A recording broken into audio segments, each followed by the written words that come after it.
We're back.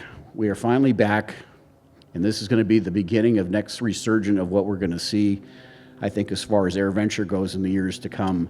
Everybody, as far as the exhibitors, had very, very successful weeks. It looks like we're going to close out 2021 with 608,000 people in attendance, which, while that is not a record, to think of the situation that we're still in with no international travelers, a lot of things going on in other parts of our own country that are prohibitive for people to get around. It's absolutely unbelievable, and to see that it went off essentially flawlessly.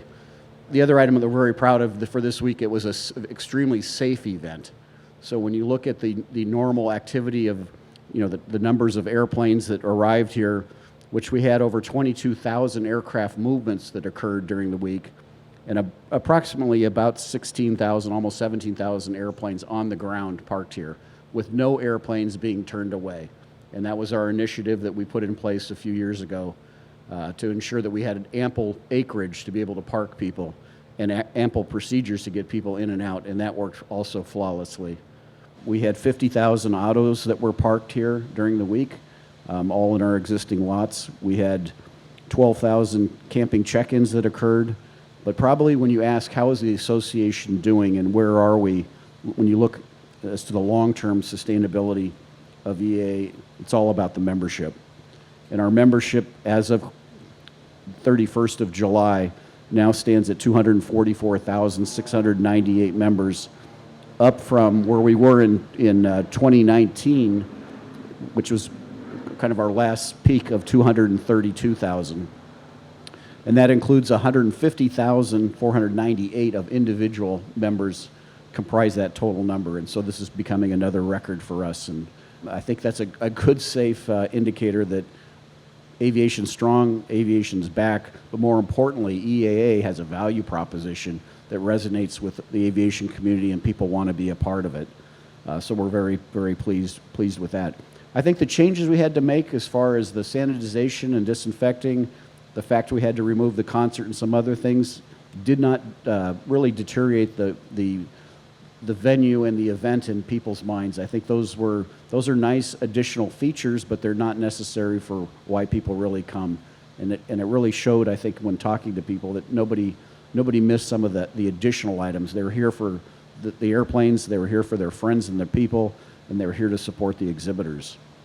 So all in all, I would say a huge, huge success. One of the things that was very noticeable on the grounds, due to the free admission of the youth, there were far more families and far more young people on the grounds. And hopefully we got them excited about what's going on here, and we'll want to continue to be a part going forward. I've said we're going to do the 18 and under forever, at least while I'm here. And I don't know how we're going to do it and who's going to pay for it, but I don't care. It's going to be something we have to do to be able to keep this thing growing and going and going. I'm going to open it up to you guys and let you guys figure out what questions and what's important and what did I leave at. Jim.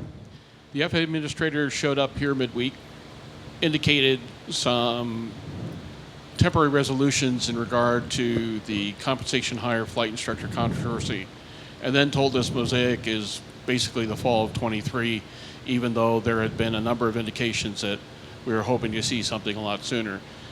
Is the FAA working to its full potential, and should we be expecting better when solutions that have worked for 60 years all of a sudden get cast aside and are and then we get band-aids on top of it?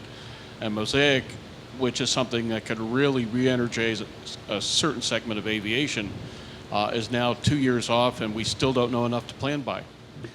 Let me address the MOSAIC issue first regarding the FAA's timeline on that.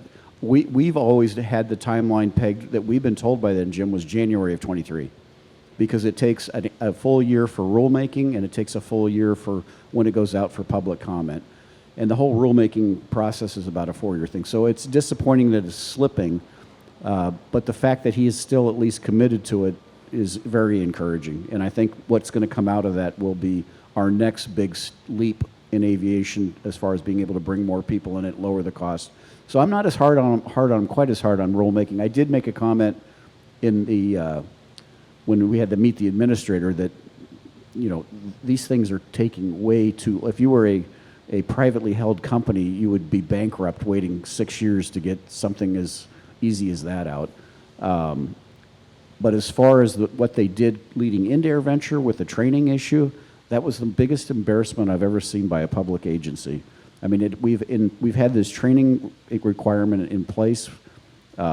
It's actually stood through the courts over the 60 years. There's an example of a case in 1985 in Florida that upheld that what we have been doing for all these years is correct.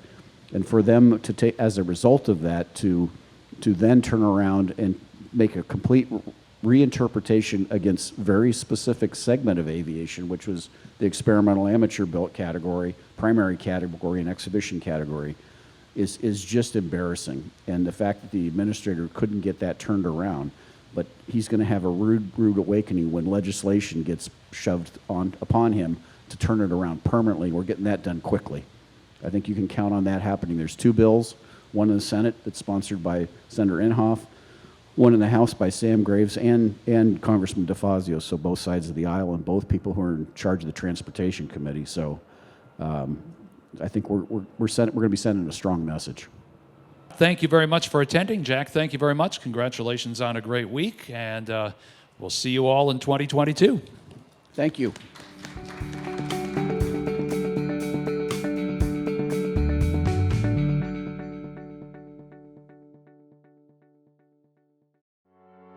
The desire for adventure lives in the heart of every aviator. Built on passion and unlimited attitude, Waco Aircraft Corporation is dedicated to turning that desire into a reality. Waco Aircraft's team of artisans use handcrafted techniques from the 1930s, combined with the latest technologies, to bring 2 of aviation history's most renowned biplanes back into the skies.